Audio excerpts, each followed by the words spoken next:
Hello everyone and welcome to this video. Now today I'm going to be taking a look at a Depeche Mode album, and I got asked by someone to review one of their albums. So the one which I've chosen to look at today is Music for the Masses. So yes, I'll just be doing the usual thing in this video, giving a bit of background information about the album, then show you without a copy of it here, and then looking at each of the album songs in detail. So this was released on the 28th of September in 1987 on Mute Records. It was their 6th studio album. So the band had parted company with their long-time producer Daniel Mitchell. He'd I think produced all of their previous records beforehand. This is because there was a lot of difficulties in recording their previous album called Black Celebration. That record quite a difficult record to make. Instead they recruited experienced engineer David Bascombe, who had worked with the likes of Tears for Fears and Peter Gabriel. Band's way of working had also changed with the songwriter Martin Gore working out a basic song first, then passing it over to keyboardist Alan Wider to arrange before vocalist David Gahan put his contribution on top of it. The title of the album Music for the Masses was seen as a bit of a joke. The band by this point were encouraged by the label to make more commercial music. They by this point started to have some American success. Instead they decided to follow their own artistic instincts and make something a bit more darker and a bit more less commercial. However, this album still did very, very, very well for them. It was followed by what was their biggest tour to date. They moved from theatres into stadium gigs, and this whole sort of rise to US fame was documented in their feature-length film called 101. However, in the UK it didn't fare quite as well as some of their previous work. It only reached number 10, whereas all the other albums before this had reached the top 5. However, in America, it was definitely somewhat a breakthrough for them, reaching number 35.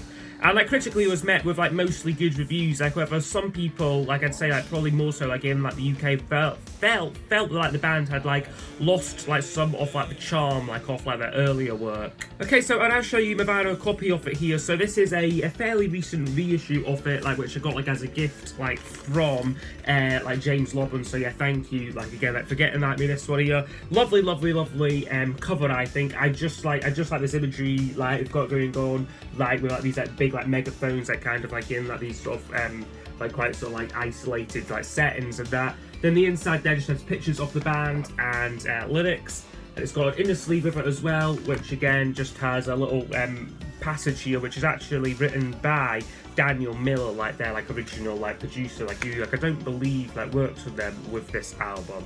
But yeah, a little right up there, and then more megaphone pictures, and then the labels. This is really nice as well, a sort of custom label on it.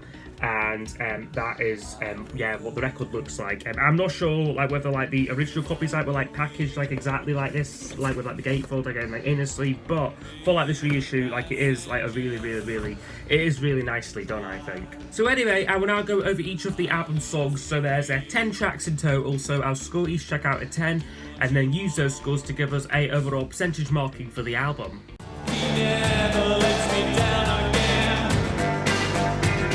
Kicks off with a song Never Let Me Down Again, which is a great opening song to kick off the album. I really like the vocals on it, especially the chorus. I think it just sounds really good. You've got a great engaging synth riff going through the track. It's just a really good song. It was one of the singles from the album, and it only reached number 22 in the UK, which is a bit disappointing considering most of the other singles went at least top 10.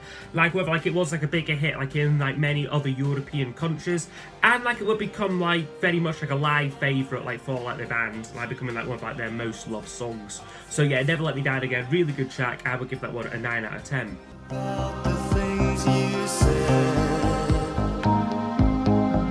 track up is a kind of change of pace. It's a much slower song called The Things You Said, which I would give an 8 out of 10 to. It's, yeah, more low-key, more moodier song.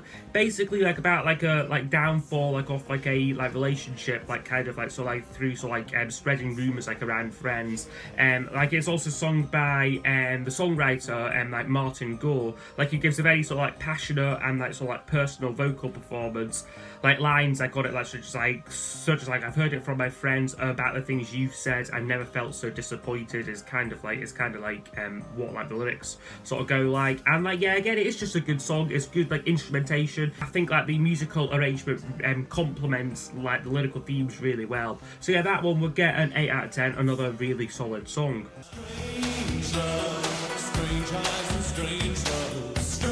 And the next track up is Strange Love. Now, this was originally released as a single in April of 1987, and like it was a more sort of fast-paced, like pop track. However, they decided like to rework it completely for the album, like kind of slowing it down, like making it like a lot more like drum heavy, like a bit more like sort of like minimalistic, like arrangement.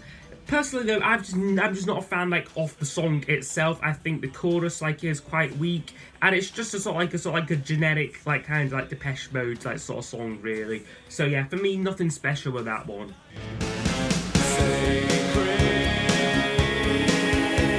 And then that one sort of fades out, and then we get a song called Sacred, which I really love. It's like a nice like transition like from Strangelove. And like yeah, like I just like how the track builds up, like kind of like the first sort of like verse like is like quite plain, like there's no sort of like instrumentation like going on behind like the vocal, like however then like this propulsive bass line comes in, the drums kick in, and it just builds up really well. Lyrically it's kind of like about like religion, this song, like and like sort of like worship, like, but it is certainly like the music like which I really love on this song. So yeah, we'll give that one 9 out of 10. Little 15. And then to close off the first side, we get a song called Little 15, which is for me one of the more average songs on the album. I'm not too sure lyrically like what it's about. Like it's not really clear. It's not really clear like in like the lyrics like what it's about. Like but like it's a more kind of like orchestrated song, more so like grandiose than many of the other tracks on the album. And like it was actually issued as a single like in like some territories. Like however, like I don't think it done like particularly well, like, which is understandable because the song itself for me like isn't too great. So that one I would give a 6 out of 10 to, because it's alright, it's just not one which I would sort of go to like on the album. The one behind the wheel. And the next song is another really good one which kicks off side 2. It's called Behind the Wheel. And this one, I really love the way the track sort of builds up. It starts off like with like the sort of like the very sort of punchy like synth bass part. Like whether more parts like are slowly added like throughout the song. I think it sounds very ahead of its time. I think it's sort of like it's got this almost sort of like techno like sort of like feeling to it, like which was like a few years later like that sort of style like came along.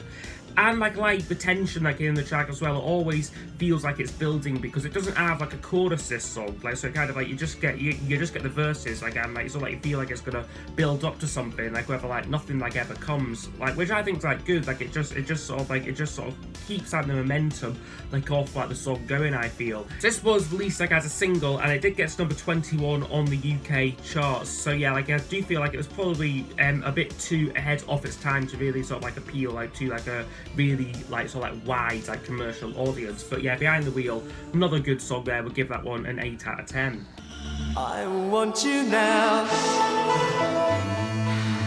Okay, now the next one up is called I Want You Now. Now this is another song which is sung by Martin Gore, and it's basically lyrically about sort of like desiring sex. It's sort of like it's set to the backing like off like an audio what sounds like it's from like a porn movie, and yeah, it's not a song like which like you'd ever like want to play like around like your mum like or grandma, like, to be honest. But like it's also like a minimalistic kind of like arrangement to it, like so like a low-key song. However, it's just never been like a huge favourite of mine. Like I just don't really care for this track, to be honest with you. So yeah, we'll give that one a 5 out of 10 there. Damage is done.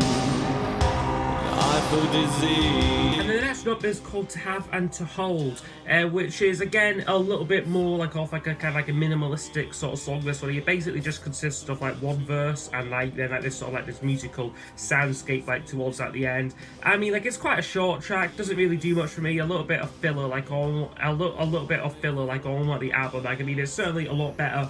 It's certainly like a lot better than like the last track, but to be honest with you, like it's still one of the more average ones on the album, so we get a 7 out of 10.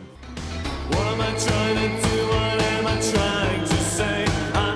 And then the next track up could actually be my favourite on the album, and it's a song which I don't ever really hear like getting mentioned like from the album, but yeah, like I said, could be my favourite. It's called Nothing. Especially like the chorus of the song, like where like the kind of like the tempo changes a bit, like and like the lyric goes like, what am I trying to do, what am I trying to say? But I think it's maybe like the reason why I think the reason why I like this song so much is because it's very similar to like their earlier like more pop driven albums, which generally like is like kind of like the vibe like which like I like do prefer. Like it has like a more sort of like accessible feeling to it. Like so yeah, I am surprised that this one like wasn't one of the singles. But yeah, Nothing, really good song. We'll get a 9 out of 10.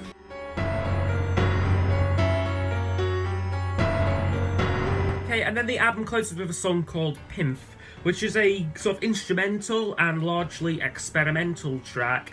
Like it begins like sort of like conventionally enough, like with like kind of like a piano line, which slowly like intensifies, builds up, like becomes a lot darker, like with like this sort of like this very like intense choir, like so like giving like a feel like of like real dread, like and like impending doom. It's a very sort of like bold way to end like the album.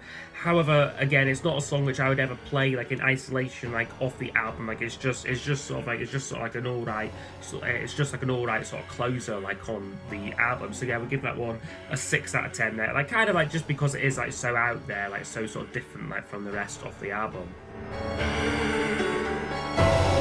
Okay, so overall, this album would score 73%. So I would say overall, I do like this album. Like, I'm not a massive fan, like, of Depeche Mode, but I do think that this is a solid, strong album of theirs. I think it shows a band in maturity and, like, in, like, development. Like, it's a good balance as well, like, of, like, the light and the dark. Like, they're decided, like, these are generally are, like, sort of, like, pop songs, like, in, like, the traditional sense, like, but kind of, like, the production, like, on them, like, the arrangements on them, like, are like quite sort of like interesting and like very much like ahead of their time. And yeah, there are some really great moments on here, like Never Let Me Down Again, The Things You Said, Sacred, and Nothing, all really great songs. So yeah, definitely something like which like I would like give a listen, like if like you're not familiar like with like Depeche Mode, that this is like quite a good record to start off like with them, like which it was like sort of like for me like one of like the first records like one of the first records like which I heard by them, again thanks to my good friend James. So yes, I hope you have enjoyed this review, and yeah, I will see you all next time for the next video. Goodbye.